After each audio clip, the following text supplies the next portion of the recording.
La clase pasada vimos que la ecuación de Van der Waals, a pesar de su sencillez, puede conducir a una transición de fase. Y una parte muy importante del desarrollo que hicimos fue ver exactamente qué significaba esta transición de fase. Lo que vimos fue que en una transición de fase de primer orden va a haber una discontinuidad en la primera derivada del potencial y en este caso se ve reflejada en una discontinuidad en la entropía y de ahí hacíamos la conexión con el calor latente y también una discontinuidad en el volumen. Esto es muy importante y entonces vale la pena que repasemos rápidamente lo que hicimos.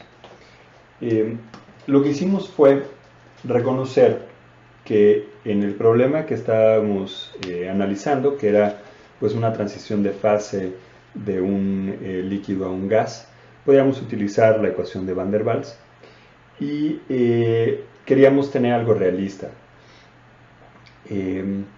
A pesar de que, como les mencioné varias veces, esta ecuación es en realidad una primera aproximación, a su vez más realista, de lo que es un gas ideal. Pero lo que hicimos entonces fue reconocer que en una situación realista vamos a tener una temperatura y una presión fija. Es decir, nosotros podemos controlar estas variables. Y podemos entonces, si las podemos controlar, las podemos fijar. En particular, pues la presión es constante porque estamos suponiendo que esta transición de fase se lleva a cabo en un laboratorio o en una cocina, se están hirviendo agua. Y entonces la presión constante a la que está sujeta la materia va a ser la presión atmosférica. Y que nosotros de alguna otra manera podemos estar controlando la temperatura a la cual tenemos la sustancia.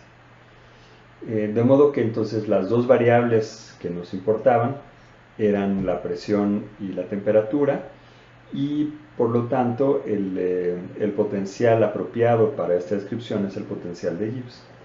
Y entonces el potencial de Gibbs pues es función de la temperatura, la presión y el número de partículas. Y la condición de estabilidad termodinámica es que el potencial de Gibbs sea un mínimo. Esto, recuerden que es equivalente a que si estuviéramos analizando la energía total tanto del subsistema como del reservorio, porque al decir que hay una temperatura y hay una presión fija, lo que estamos diciendo es que existe algún tipo de reservorio que precisamente hace la temperatura fija y la presión fija. Podemos pensar que la atmósfera es un reservorio de presión porque no importa si ustedes cambian un poco el volumen de lo que están haciendo, el volumen de la atmósfera es tan grande que para fines prácticos no cambia la presión. Ya lo verán con más claridad cuando lleven física estadística, y por eso a mí cuando damos fenómenos colectivos o yo doy la primera parte de termodinámica, me gusta empezar con esa visión que aparentemente es un poco más avanzada, pero termina siendo muchísimo más clara, de por qué, por ejemplo, en el caso en el que tienen un reservorio de entropía, si le dan un poco de entropía a un cuerpo, le dan entropía al otro, la temperatura no va a cambiar.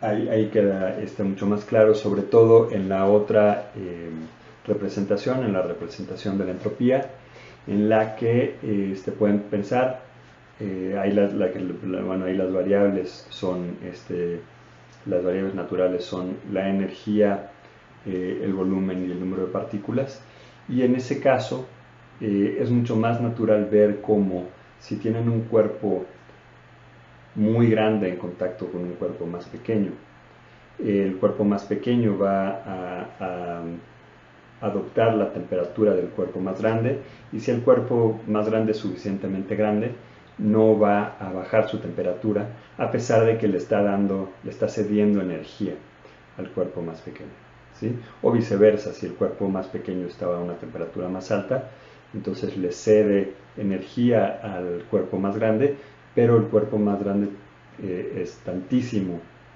mayor en masa que su temperatura no cambia. Entonces lo mismo está pasando cuando pensamos en un reservorio de presión, que puede ser un poco menos intuitivo, pero la idea es esa. Si nosotros estamos cambiando o modificando un poco el volumen del subsistema, al tratarse de un sistema cerrado, ese cambio en el volumen implica un cambio en el volumen del reservorio también, pero por ser tan grande, ese cambio en el volumen no cambia la presión, ¿sí? Entonces, lo que habíamos encontrado es que si podemos escribir la ecuación de Van der Waals, si pudiéramos escribirla directamente, aunque vimos que no era necesario, explícitamente como la función de la temperatura y la presión, cuando digo que no era necesario es que podíamos parametrizarlo, y en esta parametrización lo que hacíamos era encontrar la presión como función del volumen, y habíamos encontrado a la función de Gibbs como función de la temperatura y del volumen. Cuando hicimos esto, lo que encontramos es que íbamos a tener dos fases. Íbamos a tener que, para una isoterma, entonces lo que hacíamos para nada más preocuparnos por una de las variables, y que también era sensato pensando en un experimento, si fijamos la temperatura, entonces estas serán isotermas, lo que íbamos a tener eran figuras de este estilo, en el que por la condición de estabilidad lo que requeríamos es que la función de Gibbs tenía que ser un mínimo, como función de la presión dada una temperatura. Entonces lo que veíamos es que esta rama de acá correspondía a una fase. Esta iba a ser la fase gaseosa. Conforme aumentamos la presión y llegábamos a este punto iba a ser el punto de la presión de coexistencia de las dos fases. Y entonces todos los estados que teníamos a lo largo de esta trayectoria iban a ser inestables, y todos ellos iban a caer a este mismo punto que teníamos acá, hasta que se terminara la transición, hasta que todo el gas se hiciera líquido, y entonces teníamos esta curva de acá y esta curva que ya tenía una pendiente distinta, y porque recuerden que la pendiente de esta curva nos da el volumen, y entonces esto ya correspondía a un líquido, ¿no? Necesitan más presión para hacer esta transición de fase, y entonces lo que habíamos visto también es que esto a su vez correspondía cuando veíamos las variables de estado, cuando teníamos presión contra volumen, y esto otra vez era una isoterma. Entonces lo que habíamos visto es que otra vez todos estos puntos inestables correspondían a todos estos puntos de esta curva, y que en realidad la trayectoria estable del sistema iba a ser únicamente esta. Entonces durante toda esta transición de fase, lo que íbamos a tener era una presión constante, entonces durante la transición de fase hay temperatura y presión constante. Y lo que hicimos después fue mostrar que era equivalente a hacer esta construcción en la que encontrábamos el mínimo de la energía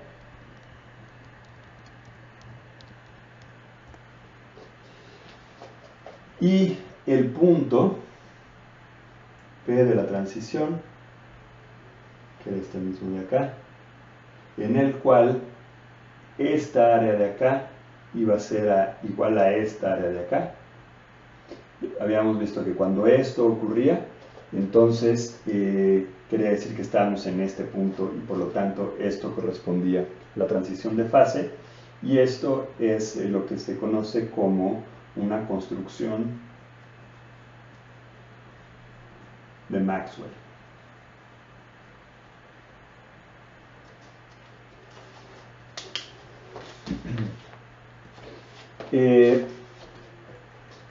Si hubieran graficado acá el potencial de Gibbs contra la temperatura y en lugar de hacer gráficas a temperatura constante, hubieran hubieran calculado el valor de G a presión constante, cómo funciona la temperatura, habrían encontrado algo similar, ¿no? Que esto es todavía más cercano a lo que encontramos en experimentos cotidianos, porque en general lo que hacemos al calentar agua o al enfriarla es estar cambiando la temperatura a presión constante porque es la presión. Sí, bueno, les decía que incidentalmente cuando ustedes están calentando agua eh, y lo hacen en un recipiente y cierran el recipiente, lo que notan es que la temperatura o más bien alcanzan el punto de ebullición más rápido si la tapan que si no la taparan. Y hay pues un error de concepto aquí importante muchas veces porque se piensa que lo que está haciendo la tapa es aumentar la presión. Esto solo ocurre en una olla express, que por cierto pues son bastante peligrosas si no se usan bien. Ahí sí está sellado el sistema y conforme ustedes aumentan la temperatura, aumentan la presión. Acá, pues por más que pongan muy bien la tapa, eh, la presión sigue siendo la presión atmosférica. Lo único que está pasando es que están evitando que las moléculas de gas, que ya es agua en fase gaseosa, que están calientes, salgan, ¿no? Y entonces mantienen más el calor y entonces están evitando fugas de calor y esto hace que alcancen la temperatura alta mucho más rápido. Muy bien. Entonces lo que vamos a ver hoy es qué pasa si ustedes, como en el caso de la olla express, están calentando una sustancia, están cambiando la temperatura, pero lo que es fijo no es la presión, sino el volumen. Entonces estamos pensando en el caso de la olla express. Y esto de hecho es el tema llamado separación de fases.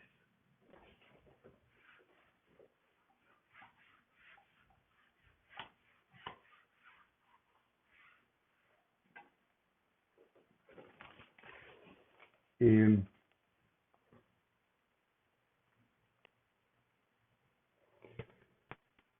Muy bien. Para ver esto, recuerden lo que estábamos viendo hace un momento de cuando hicimos la transición de fase a temperatura y presión constante, que lo que está cambiando cuando tenemos una isoterma es el volumen. Es decir, el sistema está cambiando su volumen eh, para minimizar la energía. ¿Sí? Y esto lo puede hacer el sistema precisamente porque está en un reservorio de presión. Entonces esto lo que permite es que cambie el volumen, ¿no? Entonces, como tenemos un número de partículas constante, todo el desarrollo que hicimos fuera n constante, un número de moles constante si quieren. Entonces, pues lo que está cambiando cuando ocurre esta transición de fase es un cambio en la densidad. ¿Sí? Porque tenemos n constante y está cambiando el volumen. Entonces, pues el número de partículas entre el volumen va a cambiar. Y eso es lo que caracteriza a cada una de las fases, ¿no? En la fase gaseosa va a haber una densidad mucho menor que en la fase líquida. Y a su vez en la fase sólida, ahí también va a haber un cambio de densidad que pues va a depender de la sustancia, ¿no? Ya vimos que en el caso del agua se comporta de manera anómala. Ahí cuando bajamos la presión, la densidad del hielo es menor que la densidad del agua y por eso flota. Pero en todos los casos lo que tenemos es un cambio de densidad. Sin embargo, si lo que tenemos es un recipiente que está sellado,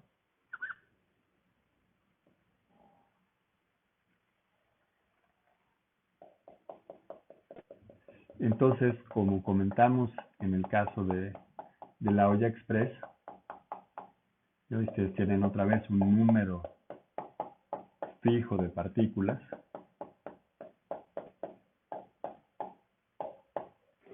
¿Qué pasa conforme ustedes cambian la temperatura? Pues necesariamente va a haber un cambio interno,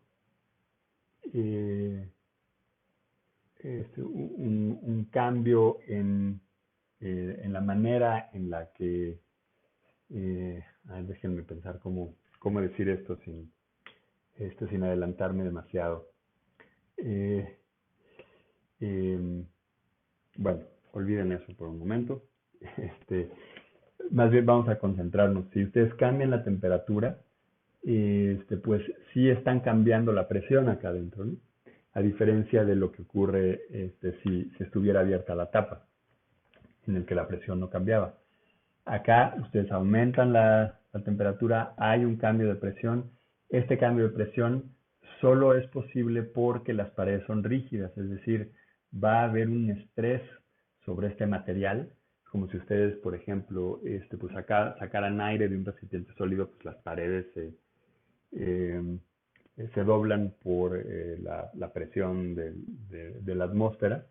Entonces, en este caso, pues pasa lo mismo, ¿no? Si esto estaba originalmente en equilibrio, es decir, existía una configuración del recipiente que contiene el fluido que está en equilibrio con el fluido, quiere decir que los estreses que está sufriendo el material están en equilibrio con el estrés que está aplicando el fluido, y sin embargo, si cambia la temperatura, pues esto podría incluso llegar a romper el recipiente, pero aquí vamos a suponer que el recipiente es suficientemente rígido y por eso las ollas express son tan gruesas, ¿no? Comparadas con una olla común y corriente para hervir agua, porque tiene que ser capaz de soportar estas diferencias de presión. Muy bien. Entonces, vean que, a diferencia del caso que vimos la clase pasada, acá el número de partículas es fijo y el volumen es fijo también. Por lo tanto, la densidad también va a ser fija, ¿verdad?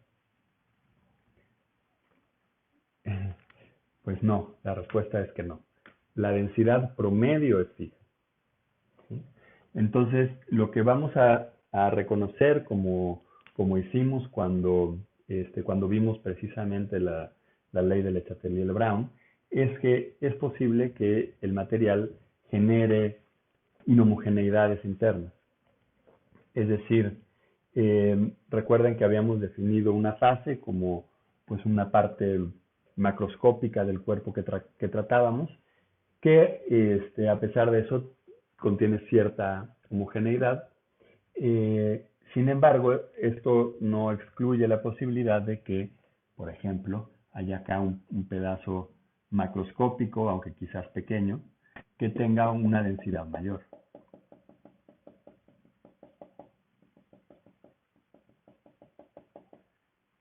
que el resto del recipiente. Entonces podemos pensar que esta es una fase distinta a esta fase de acá. Sigue siendo una fase porque dentro de su propio volumen el cuerpo es homogéneo, a pesar de que esa parte corresponde a una inhomogeneidad de todo el material. Entonces lo que vamos a suponer es que, o más bien lo que esto implica, es que cuando tenemos un volumen constante, entonces la densidad promedio necesariamente es constante, pero puede haber fluctuaciones de densidad importantes. Lo mismo ocurre si pensamos en otra vez un recipiente en el que tenemos esta vez una mezcla binaria. Entonces tenemos dos tipos de átomos. ¿Sí? No quiero dibujarlos todos uno al lado de otros, nada más pensar que tenemos en principio la misma cantidad, y cuando esto está a temperatura alta, todo está más o menos mezclado. Sin embargo, si empezamos a bajar la temperatura, entonces el sistema va a cambiar de configuración, y este cambio de configuración es una fase distinta. Y esta fase distinta puede tener una parte uniforme, que sería como teníamos anteriormente, en el que está todo mezclado, y de pronto una fase en la que todas las moléculas de estos puntos más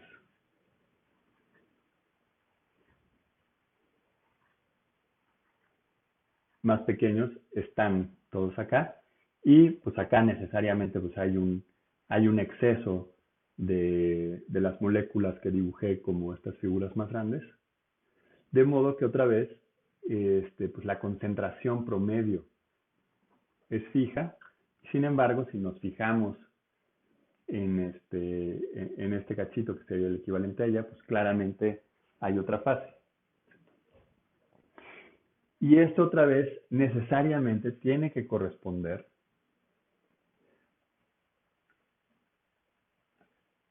a una estabilidad termodinámica, ¿sí? Entonces, dadas las condiciones del problema, el potencial termodinámico que nos está dando, que está caracterizando al sistema, tiene que ser un mínimo, ¿no? O un máximo si estuviéramos en la representación de la entropía. Entonces lo que tenemos que pensar es, en este caso, cuáles son las variables que estamos controlando. ¿Cuáles son las que nosotros podemos decir, no me importa lo que esté haciendo el sistema, yo puedo controlar esta y esta otra variable? En el caso anterior era la presión y la temperatura. Ahí decíamos, el sistema puede cambiar su entropía, puede cambiar su volumen, con la restricción de que la temperatura y la presión sean fijas. Acá, ¿cuáles son? Pues la temperatura y el volumen. Entonces, ¿qué potencial termodinámico tiene esas variables? Pues la energía libre de Helmholtz, que es el volumen, la temperatura y el número de partículas.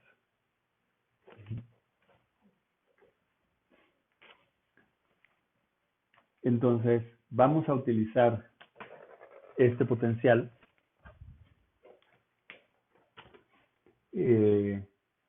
para entender cómo es que ocurre esta separación de fase cuando cambiamos la temperatura, y cuáles son las condiciones que nos van a dar esta separación de fase dentro del recipiente que lo está guardando. Por cierto, acá la concentración pues la definimos como el número de moléculas A entre el número de moléculas A más el número de moléculas B, ¿no? Donde Na más Nb es el total, ¿no? Esto está normalizado, porque sería la concentración de partículas A. Entonces hablamos de la concentración acá y de la concentración por acá. Pero pues es equivalente a lo que vamos a tener acá, solo que en lugar de hablar de concentraciones, acá vamos a hablar de una fase líquida y de una fase gaseosa, porque vamos otra vez a utilizar la ecuación de Van der Waals.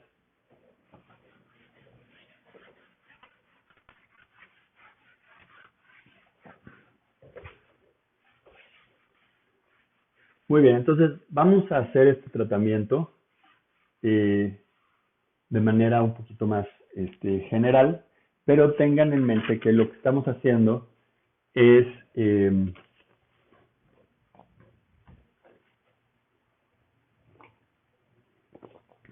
pensar en que tienen un recipiente con agua en estado gaseoso o en estado líquido, está sellado y estamos cambiando la temperatura. ¿Sí? Muy bien. Entonces,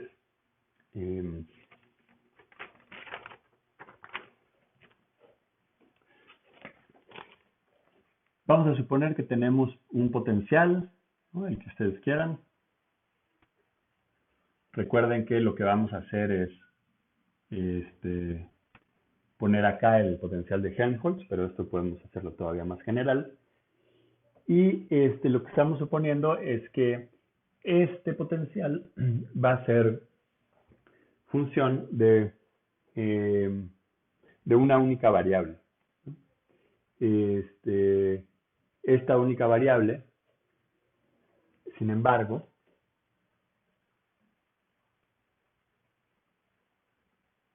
tiene un valor fijo.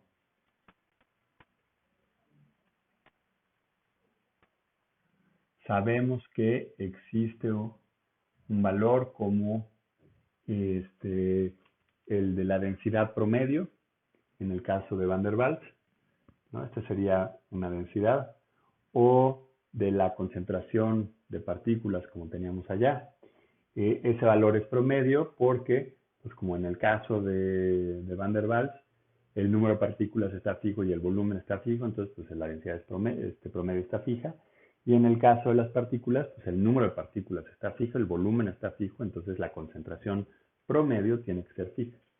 Sin embargo, nosotros podemos graficar, como habíamos hecho antes, el potencial que nos interese como función de este parámetro. Vean que acá el parámetro que estamos pensando que está cambiando es phi, phi minúscula, y el potencial es phi mayúscula. ¿Sí? Entonces, de hecho, a la phi promedio, y espero que esto no se preste demasiado a confusión, vamos a denotarla nada más con una rayita arriba, ¿no? Entonces, esta es phi promedio.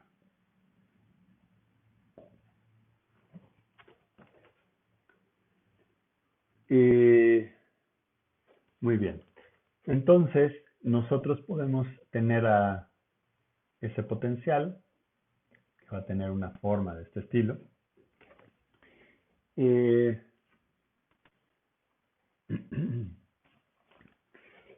Y normalmente lo que pediríamos es que el sistema esté en un mínimo, ¿no? Es decir, que todo el sistema completo se encuentre acá. Esto es lo que pedimos en el ejemplo de la clase pasada, cuando hablábamos de la transición de fase de Van der Waals utilizando el potencial de Gibbs.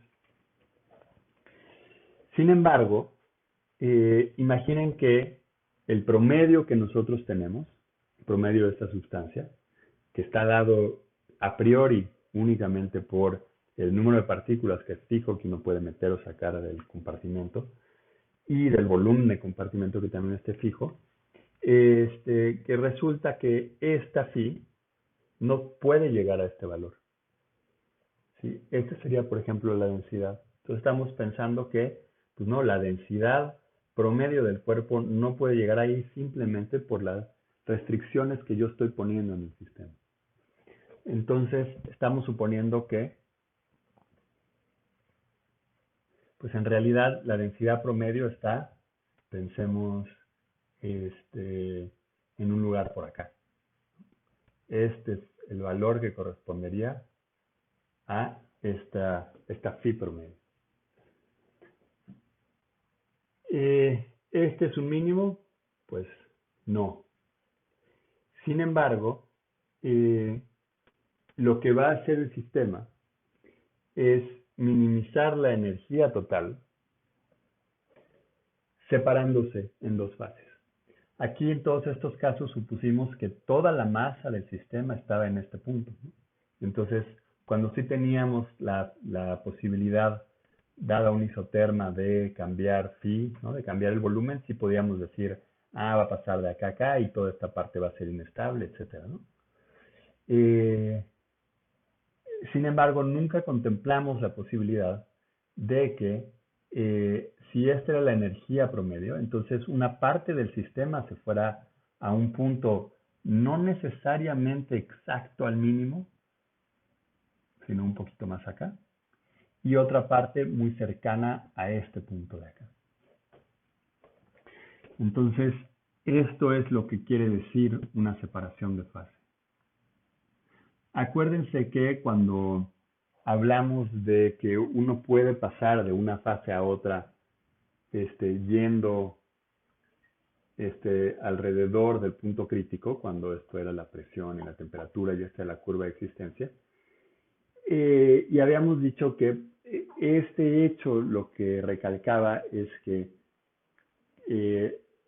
es una definición arbitraria decir que el fluido es un líquido o es un gas. Sí, que hay toda una zona enorme en la que es una combinación de las dos. Uno lo ve mucho más claramente cuando hace una transición de fase, ¿no?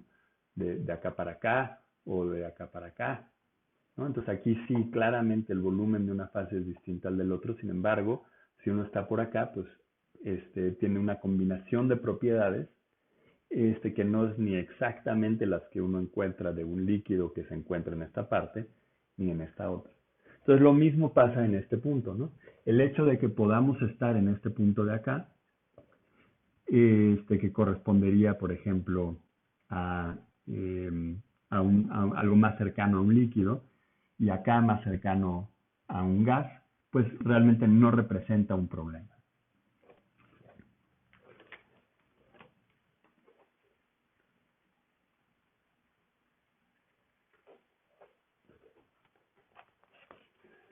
Muy bien. Y esto ocurre porque si el sistema tiene una porción de toda la masa aquí y una porción de toda la masa, vamos a ponerlo acá, la energía de la suma de la cantidad de masa que está acá más la que está acá es menor que la que está acá en el valor del promedio. Esa es la clave. Esa es la clave de la separación de fase. ¿Sí? Y ahorita de hecho vamos a ver que estos dos puntos son tales que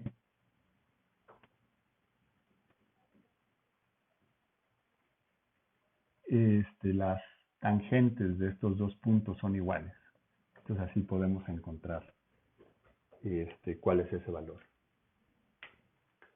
¿Sí? Entonces, el objetivo de lo que vamos a hacer ahorita es encontrar cuál es esta condición, ¿no? Aquí hice un poquito trampa, ya les dije cuál va a ser, pero vamos a ver que en efecto la condición de que la energía libre sea un mínimo es que los dos puntos a los que se va tengan en este diagrama tengan la misma la misma derivada.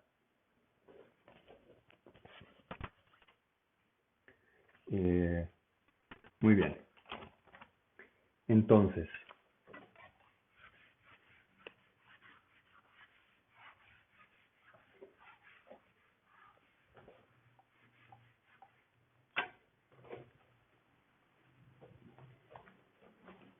bueno, lo primero que vamos a hacer es definir más apropiadamente el promedio. Entonces, pues el promedio de esta cantidad que el sistema va a cambiar para minimizar su energía es la integral normalizada sobre todo el espacio, pues de phi, ¿no? De esta cantidad misma. Entonces, esta es la definición del promedio.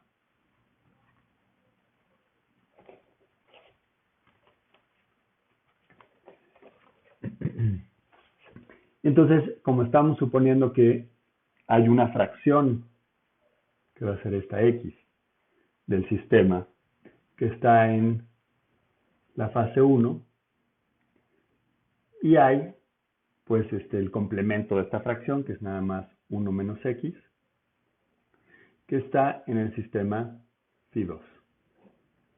Entonces, vean, esta definición del promedio de phi es bastante intuitiva, ¿no? Nada más estamos diciendo que es la porción que está en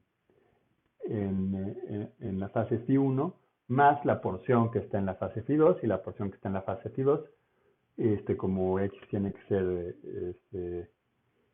más bien como las dos porciones tienen que sumar a 1, pues esto es simplemente 1 menos X, ¿no? Muy bien. Entonces, esto va a ser igual a el promedio de phi.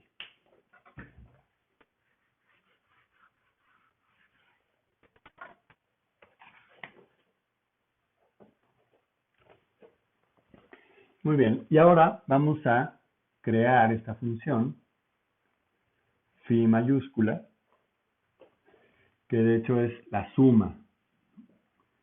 Es la suma de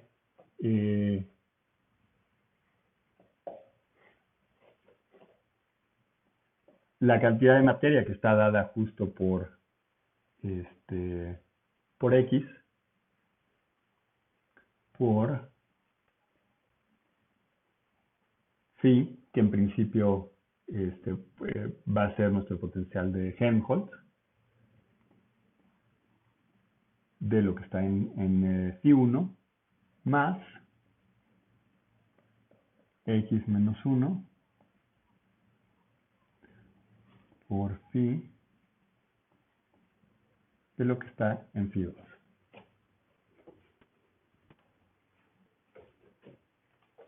Entonces, otra vez, acuérdense que lo acabo de borrar, pero estamos pensando en algo así, ¿no?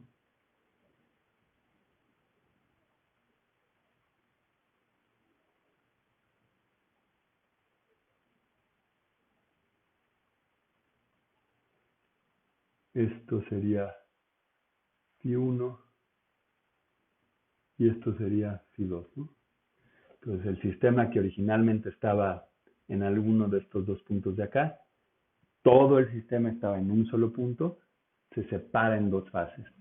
Entonces, esta es la energía libre de la primera fase y esta es la energía libre de la segunda fase. Muy bien. Y ahora, lo que vamos a hacer es reescribir a esta función, acá, que era esta función de x1 y x2, perdón, phi 1, phi 2 y x, la vamos a escribir únicamente como función de phi 1 y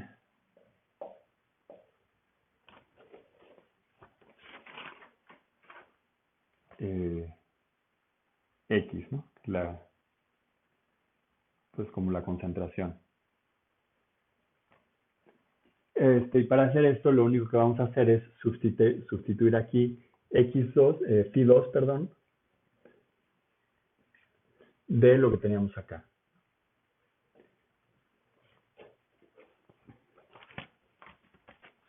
Entonces, si despejamos, pues phi2 es únicamente, o simplemente más bien, el promedio menos x por phi1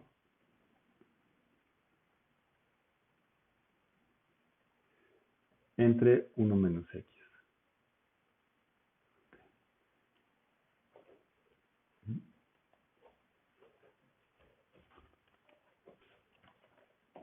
Entonces, esta función queda, pues, lo que teníamos originalmente para phi1. Esta, acuérdense que es la suma.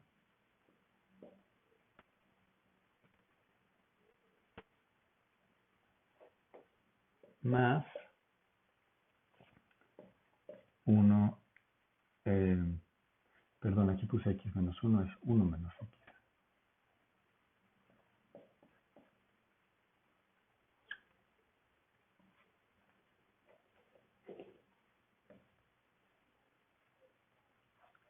Y ahora es de este argumento, ¿no?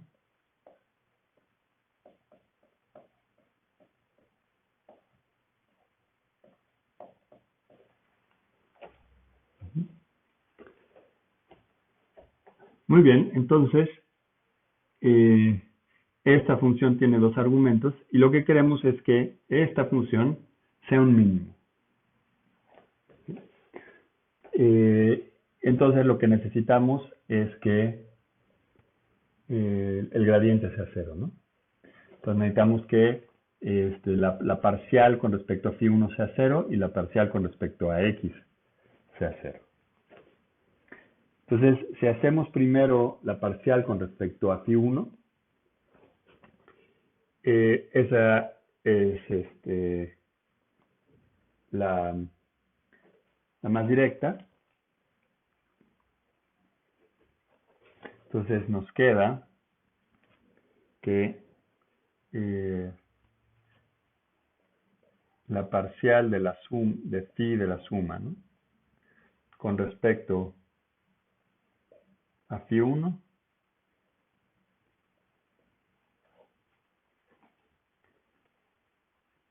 pues es igual a, en este caso, x es una constante, y acá queda la parcial de phi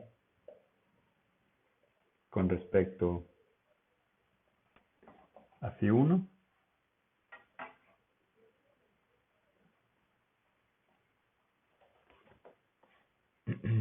más 1 menos x por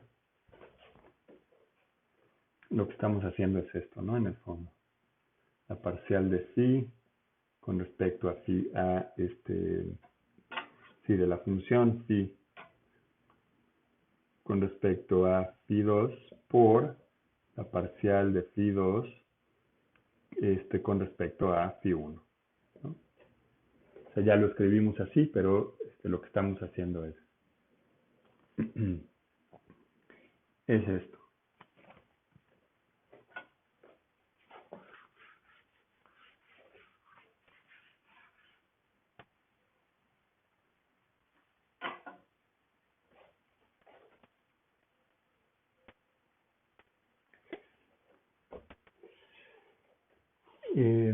Ok, entonces nos queda que la parcial de esta función, que es la suma, con respecto a phi1, es igual a x por la parcial de phi con respecto a phi1 más 1 menos x por la parcial de phi con respecto a phi2 por la derivada de lo de adentro, ¿no? O sea, que es la derivada de phi2 con respecto a phi1, y eso es nada más menos x entre 1 menos x.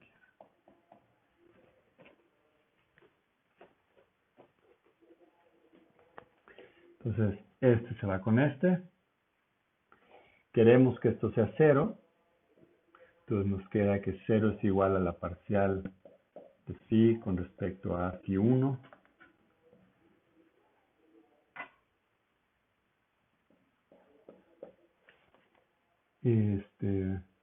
Menos x por la parcial de phi con respecto a phi 2, ¿no? Donde aquí implícitamente este es función, bueno, ahorita lo pongo abajo.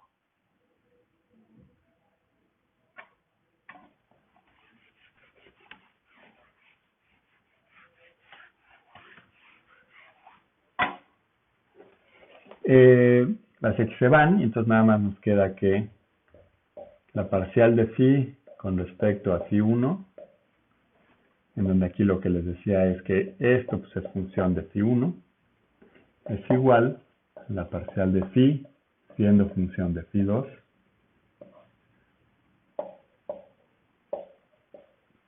con respecto a phi 2. Entonces lo que estamos diciendo es que para minimizar la energía total del sistema, la parcial, la derivada, que bueno, aquí como lo dibujé, ciertamente no puede ser. Entonces, tendría que haber sido como un punto por acá. Quiere decir que la derivada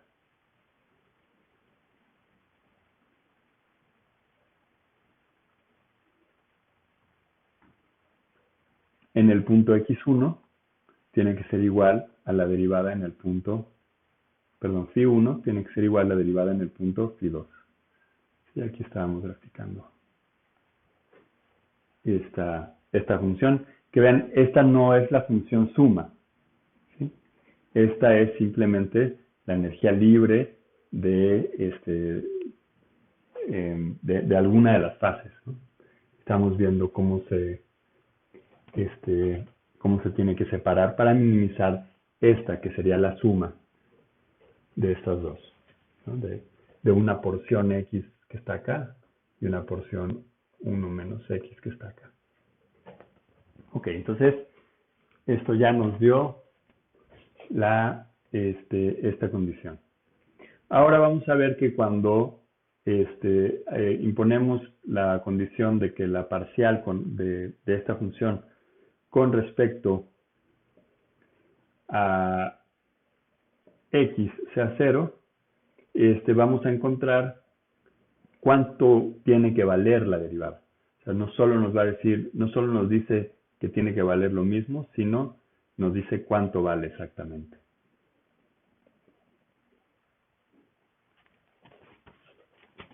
Entonces,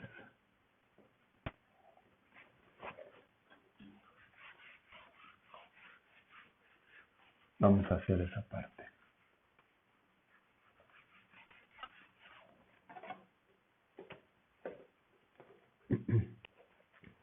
Muy bien, entonces ahora vamos a tomar la parcial de phi suma con respecto a x.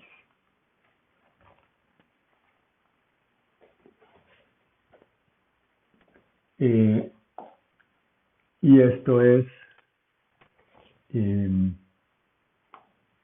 ya borré cómo estaba la función, pero bueno, pueden revisarlo en sus notas. Acá teníamos x que multiplicaba a phi de phi 1. Entonces esto era simplemente, nos queda phi, porque la derivada se lleva a la x.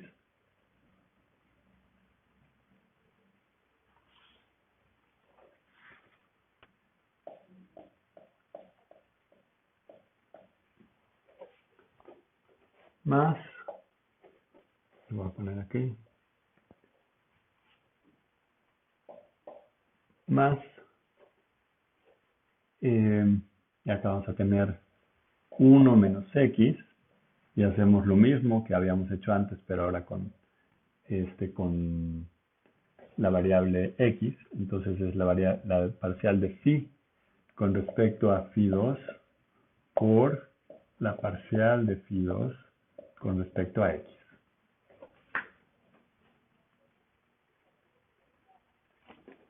Más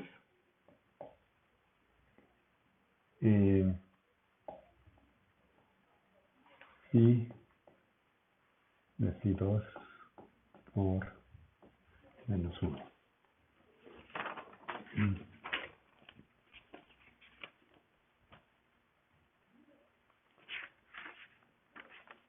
Entonces déjenme escribir.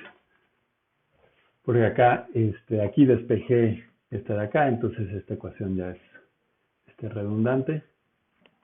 Entonces vamos a poner cómo era la ecuación original, ¿no? Entonces teníamos que esta suma es x por phi de phi 1 más 1 menos x por phi de phi 2.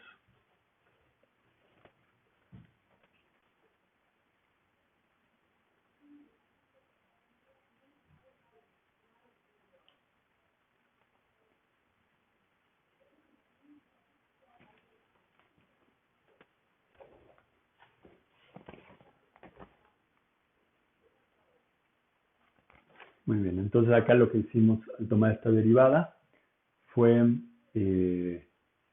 acá era la derivada con respecto a x, entonces nada más nos quedaba esto, más, con este signo menos,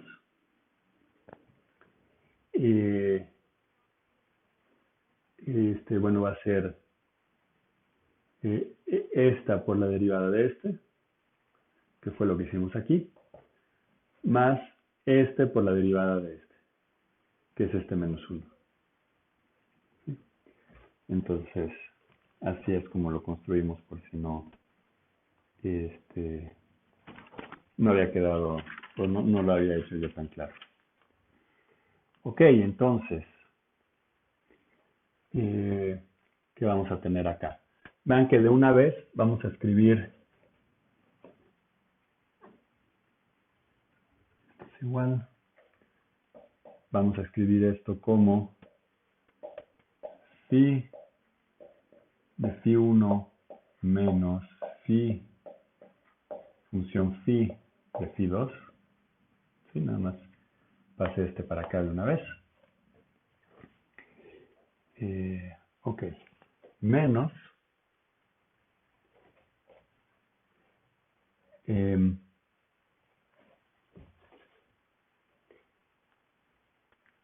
y acá tenemos este término, la parcial de phi con respecto a phi 2 por, y ahora es la parcial de esto con respecto a x. ¿Sí? Es lo que tenemos que multiplicar acá, ¿no? La parcial de phi 2 con respecto a x. Y esa parcial, vamos a ganar espacio, es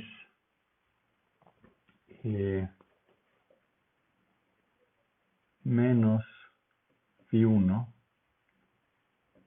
1 menos x, entre 1 menos x, más phi promedio, menos x phi 1, entre 1 menos x cuadrado.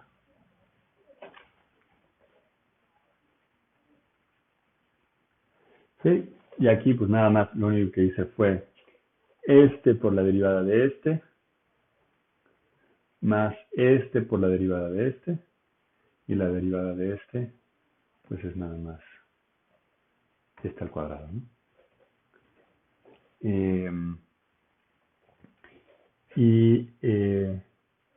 Acá había, no, este signo menos se va con el signo menos de estar en el denominador. Entonces aquí este signo menos, este signo fue más por una combinación de este signo menos y que esto era 1 menos x a la menos 1. Ok, entonces, ¿qué hacemos?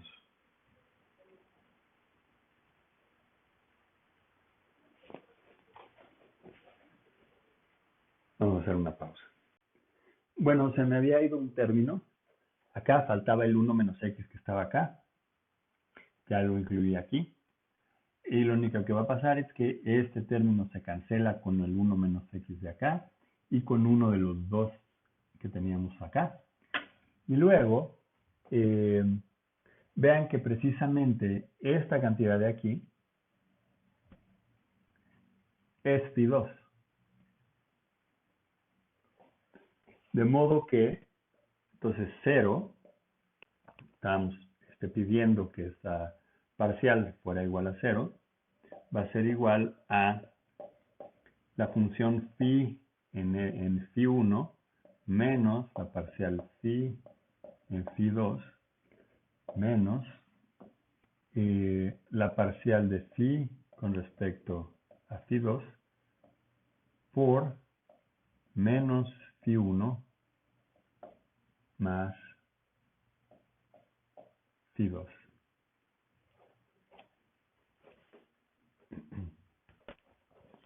Lo que vamos a hacer es despejar. Esta es la función, perdón. Entonces, si despejamos la función, la parcial de la función, phi con respecto a phi2, que de hecho tiene que ser igual a la parcial de phi con respecto a phi1, de acuerdo al resultado anterior que obtuvimos. Y esto es la parcial, la parcial es phi evaluada en phi1 menos phi evaluada en phi2 entre phi1 menos phi2. Este es el segundo resultado, ¿no? Que esto es la función phi en phi1 menos phi en phi2 entre phi1 menos phi2. Que si ven es pues exactamente lo que yo había dibujado acá. Estamos diciendo que esta derivada es igual a esta y de hecho pues se tienen que unir de esta manera porque pues justo este denominador es phi1 menos phi2, bueno, invertido si quieren. Y esta altura es la función phi, esta de acá, ¿no? Es justo la función phi evaluada en phi2 menos phi evaluada en phi. ¿Sí?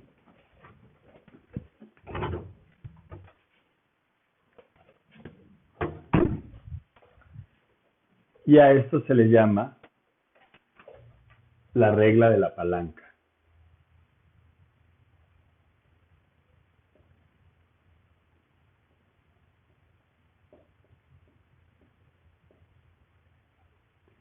O feather.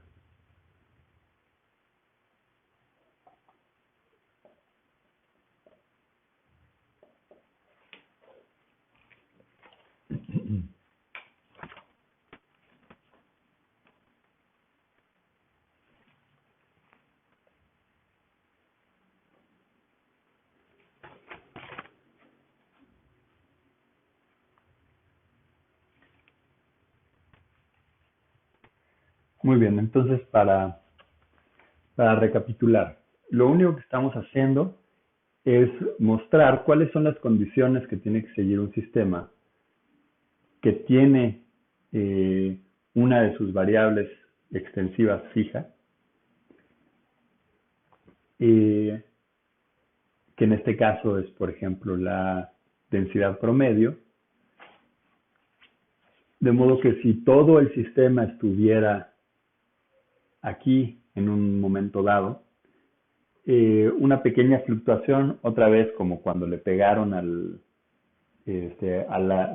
agua sobreenfriada, superenfriada, y la congelaban, entonces una pequeña fluctuación hace que se separe, esta vez no completamente en una transición de fase como en el caso de la botella de agua, sino que parte del sistema se vaya a este sistema y la otra parte del sistema se vaya a a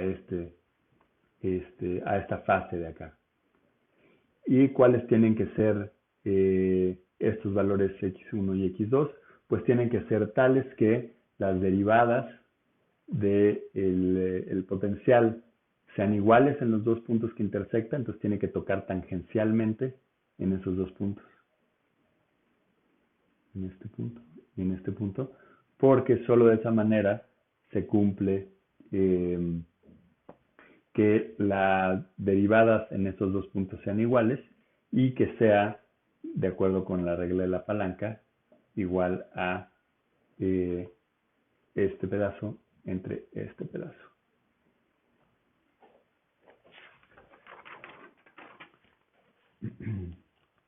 Muy bien. Entonces, lo que van a hacer de tarea, bueno, no de tarea hoy, lo que van a hacer el miércoles con más instrucciones, pero quisiera adelantárselos de una vez, es que van a encontrar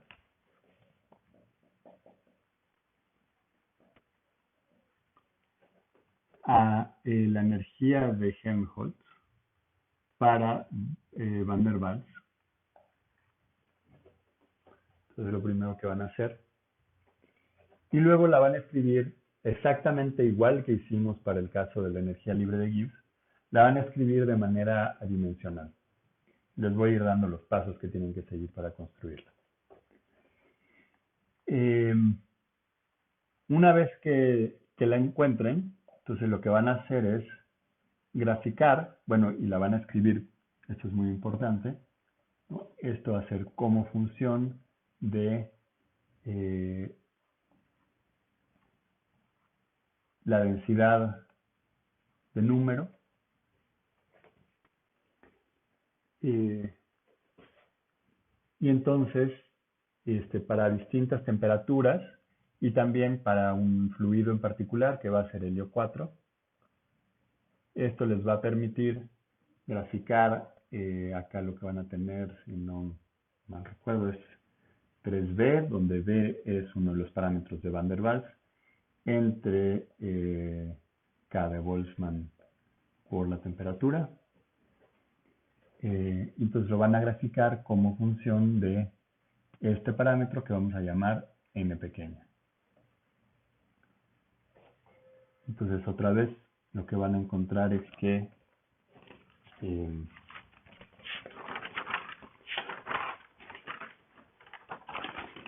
esto tiene la siguiente forma.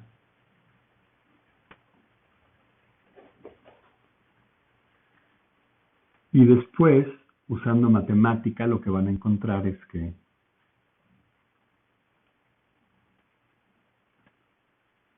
bueno, me faltó explicarles un poquito más de esto, se los explico el miércoles mejor primero. Vamos a hacer una construcción de Maxwell, en el que vamos a mostrar que esto, a su vez, es equivalente, ¿no? Encontrar cuáles son estos dos puntos que corresponden a esta separación de fase. Lo pueden encontrar también si acá grafican el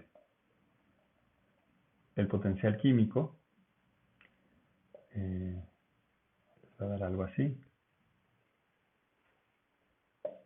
Entonces va a ser algo similar a lo que habíamos hecho para la construcción de Maxwell. Perdón, esto está al revés. La idea es la misma, nada más lo dibujé al revés.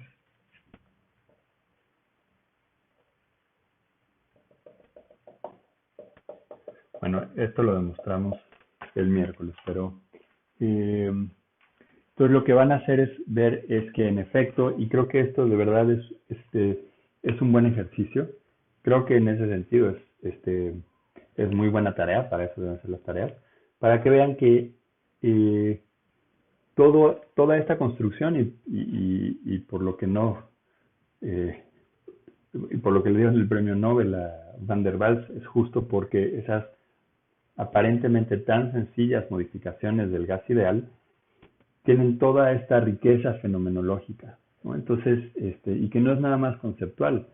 Si uno en un experimento mide cuáles son los parámetros de Van der Waals para un fluido, y a partir de esos parámetros, igual que hicimos en el caso de la energía de Gibbs, podemos hacer para la energía de Helmholtz, vamos a encontrar que de acuerdo a lo que dice la teoría, debe haber una separación de fase donde esta fase de acá corresponde, vamos a ponerle aquí N2 estrella y acá N1 estrella, ¿no? En el que a pesar de que la concentración es promedio es fija, en realidad vamos a tener dos fases distintas, una de una densidad mayor que otra dentro del mismo recipiente conforme cambiamos la temperatura. Entonces vean cómo esto es de una riqueza extraordinaria, porque es justo lo que uno espera de modelos físicos. Claro, se pueden ir complicando cada vez más, pero decía un maestro que si uno quisiera el mejor mapa de la Tierra, sería un mapa gigantesco que si uno lo abre, replica la Tierra, ¿no? Exactamente. Pero ¿quién quiere andar cargando un mapa de ese tamaño? ¿No? Es ridículo. Lo que uno quiere es un mapa que simplifique las cosas de tal manera que uno entienda que lo que está viendo en la realidad es lo que tiene en el papel. Y de alguna manera, como físicos, lo que hacemos es exactamente eso, ¿no? Es encontrar y destilar cuáles son los principios fundamentales que están detrás de la fenomenología que uno ve, ¿no? Uno quisiera, en principio, eh, poder simular 10 a la 23 moléculas de lo que ustedes quieran, mostrar que cuando cambia la presión, la temperatura, pasan estas cosas, pero es el equivalente a tener un mapa del tamaño de la Tierra. Uno no quiere eso. Uno quisiera con unos cuantos parámetros, como son los parámetros de Van der Waals,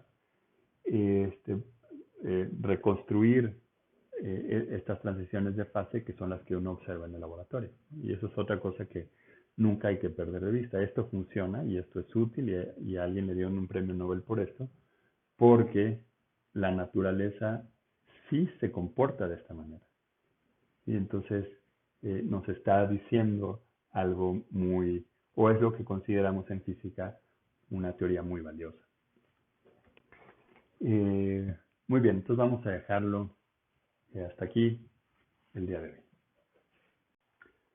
La clase pasada nos habíamos quedado en esta descripción que estábamos haciendo de separación de fases. Recuerden que lo que estábamos viendo es lo que pasaba si tienen un fluido confinado, ¿no? En el que el volumen es constante. Esto lo que va a hacer es que la presión no va a ser constante y entonces la descripción del sistema nos la iba a dar la minimización del potencial de Helmholtz. Y lo que habíamos encontrado es que si teníamos el potencial de Helmholtz contra cualquiera que fuera la variable que nos interesaba, que puede ser en este caso la densidad. Entonces habíamos visto que la condición de minimización de la energía de Helmholtz iba a estar dada por una separación de fases, una que va a estar en uno de los lados del potencial, la otra que iba a estar en el otro lado. Hemos visto que la condición de minimización implicaba no solo que la derivada de los dos puntos tenía que ser igual, sino que tenían que estar conectados por la misma línea. Eso lo que implicaba es que, bueno, nos iba a dar pues esta condición de acá, ¿no? Que la derivada acá y acá eran la misma. Acá quizás no lo dibujé de todo bien, pero aquí es tangente, justo en ese punto.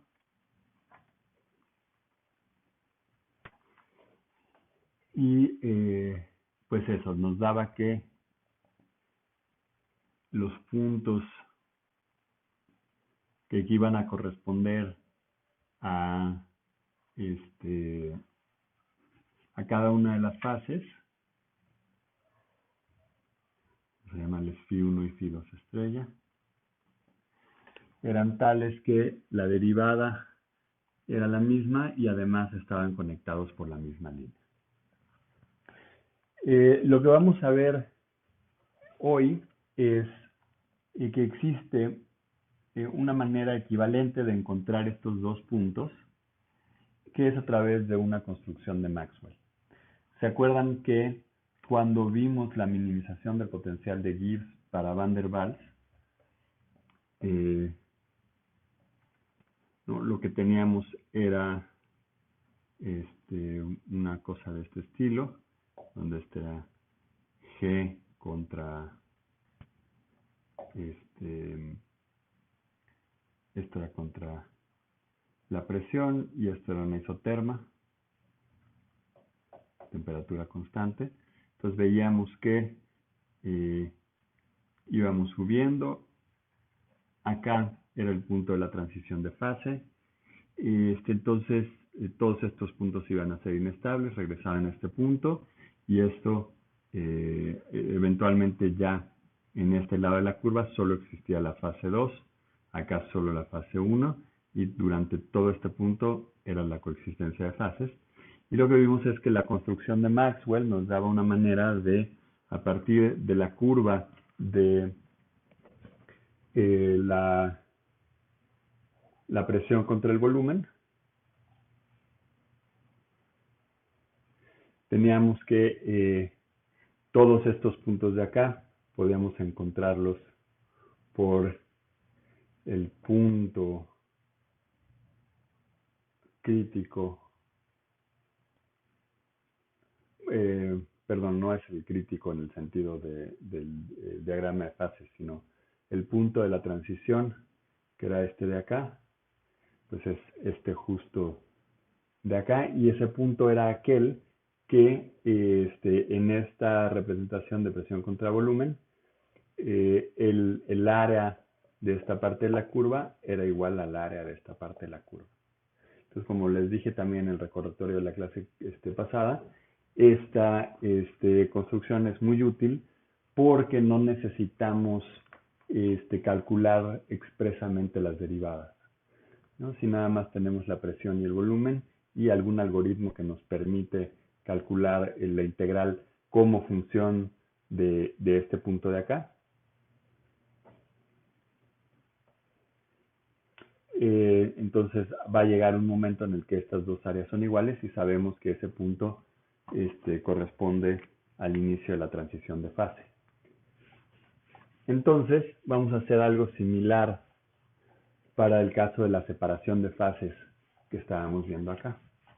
Entonces, para la tarea que ya posteó Iván, lo que tienen que hacer es, otra vez para Van der Waals, encontrar ahora de una manera similar a la que yo les mostré cómo encontrar el potencial de Gibbs. De hecho, es una manera más sencilla lo que ustedes tienen que hacer. Lo que van a hacer es encontrar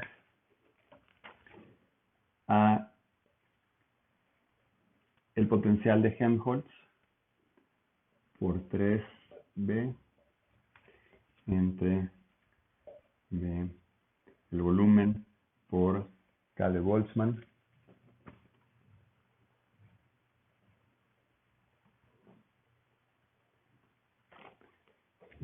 por la temperatura. Esta es una forma dimensional porque recuerden que pues KT es una unidad de energía, que se va con esta energía, y este término B, este parámetro B de Van der Waals, pues tiene unidades de volumen. Entonces, esta es una manera adimensional de escribir a la energía por unidad de volumen. Y, bueno, van a encontrar eso.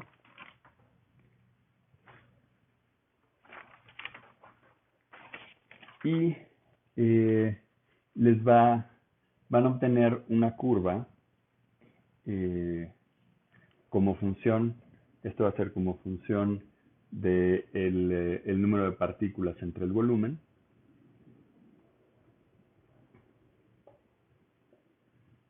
Estoy graficando esta función contra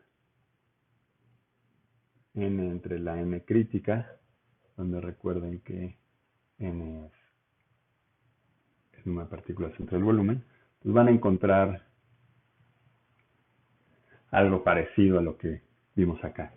Entonces, esta curva para una temperatura dada, que también les pedimos, pues ustedes podrían encontrar justo cuáles son los dos puntos sobre esta curva que comparten la misma derivada y que además pueden unirse por una línea recta.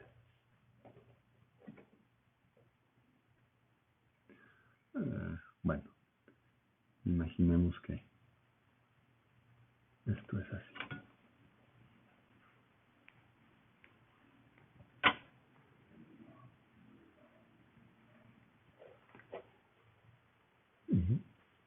Entonces, lo que vamos a hacer ahora es encontrar cuál es la construcción de Maxwell equivalente para este sistema. Entonces, lo primero que hay que reconocer es que si ustedes toman la parcial de la energía de Helmholtz como función del número de partículas, necesariamente pues a volumen y temperatura constante, esto es el potencial químico. Y la parte física que es importante reconocer es que si tenemos una coexistencia de fases, están coexistiendo en el sentido de que están cohabitando el mismo espacio, están en equilibrio esas dos fases. Y que estén en equilibrio quiere decir que tienen pues los mismos coordenadas termodinámicas. En particular, tienen el mismo potencial químico. Entonces, este punto de aquí y este punto de acá tienen que tener el mismo potencial químico, que es por lo que justamente pues las derivadas son iguales, ¿no? Eso es lo que estamos diciendo, porque aquí este parámetro general que habíamos escrito la clase pasada como phi, pues es precisamente la densidad del número de partículas. Muy bien. Entonces, teniendo esto en mente, vamos a definir una función que es la misma función, pero multiplicado por las constantes que la hacen adimensional, que eran 3b entre el volumen por kBt. De modo que la parcial de f con respecto a n, que vamos a llamar mu prima, esta es 3b entre kt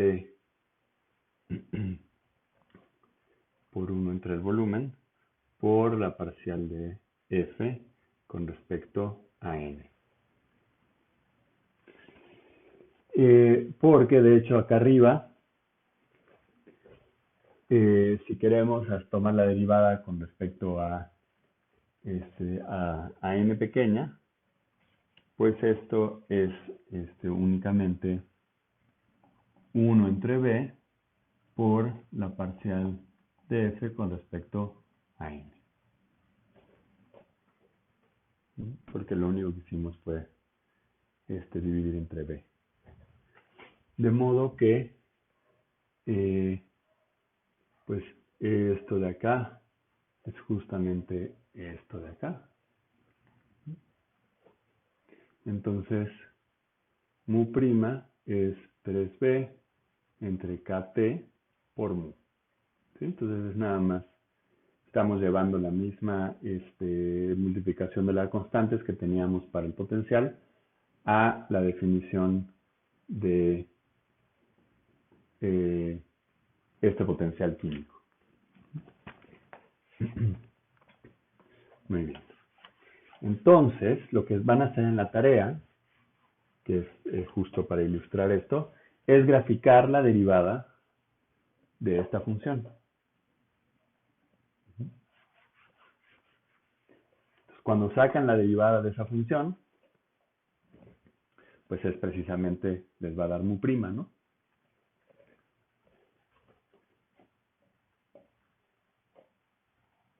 Entonces, cuando hagan eso, acá van a tener mu', que es 3b entre kt por mu. Van a obtener, por acá es menos 2, van a obtener algo de este estilo.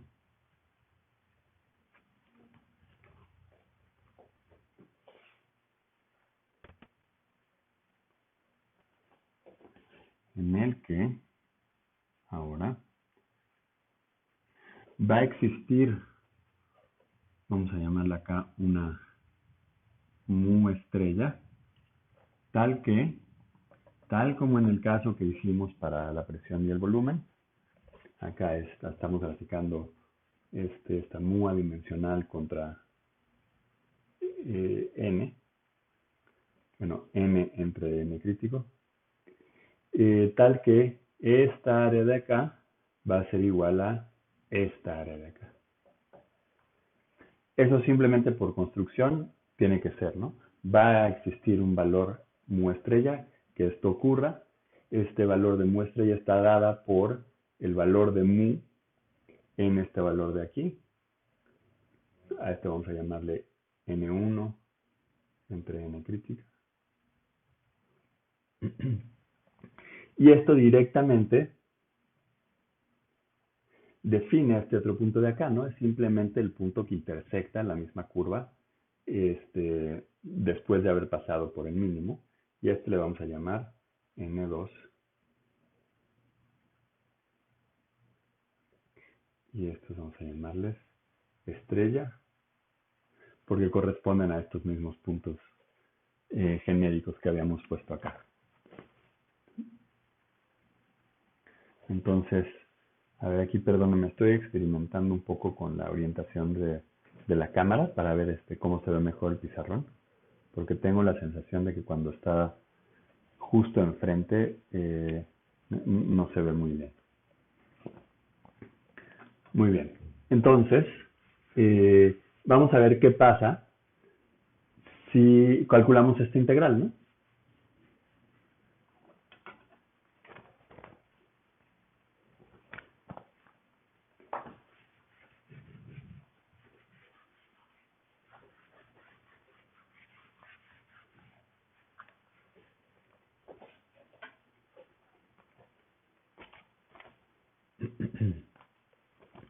Entonces recuerden que teníamos que esta f era 3b f entre kt por b.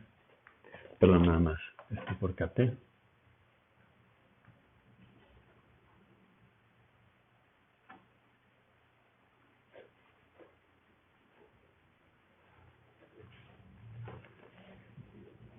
Y que la parcial de f con respecto a n era mu', que es lo que estamos graficando acá.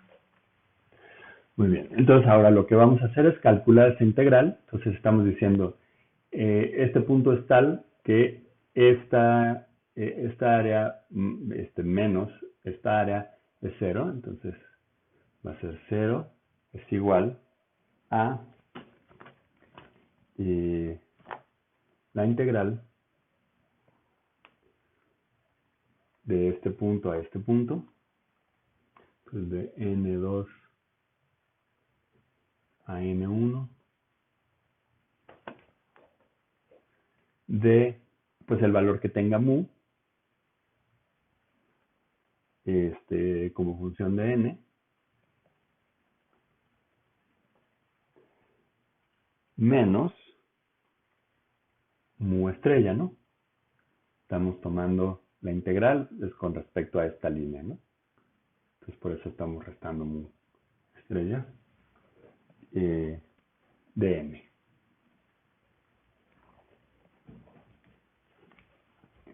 Pero, esto era mu prima, ¿no? Pero esto es, pues exactamente, no voy a poner los límites, pero son los mismos.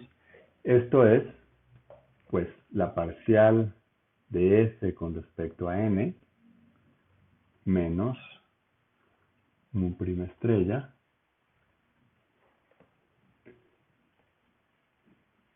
de n.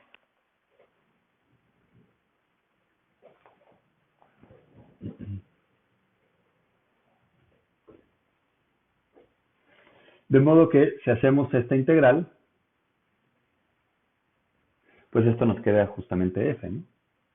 Entonces esta es f de n menos, y aquí mu es una constante, mu prima estrella por n, evaluada en n2 estrella menos evaluada en n1 estrella.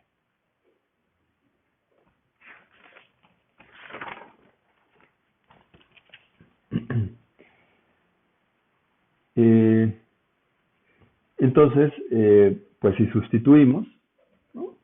Esto nos queda que 0 es igual a f de n2 menos mu prima estrella por n2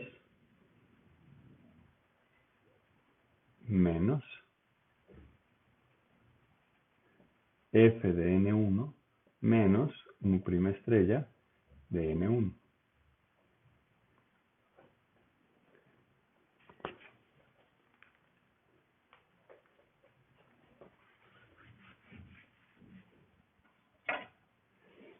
Y si aquí despejamos mu prima estrella, pues esto es justo f de n2 menos f de n1. Todos estos son estrellas, ¿no?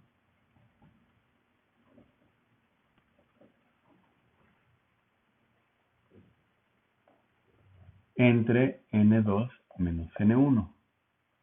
Pero recuerden que mu es la pendiente.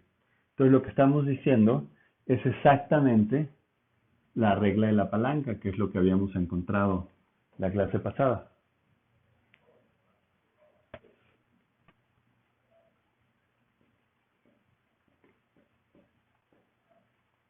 Es decir, es equivalente pedir la regla de la palanca en la descripción de la energía libre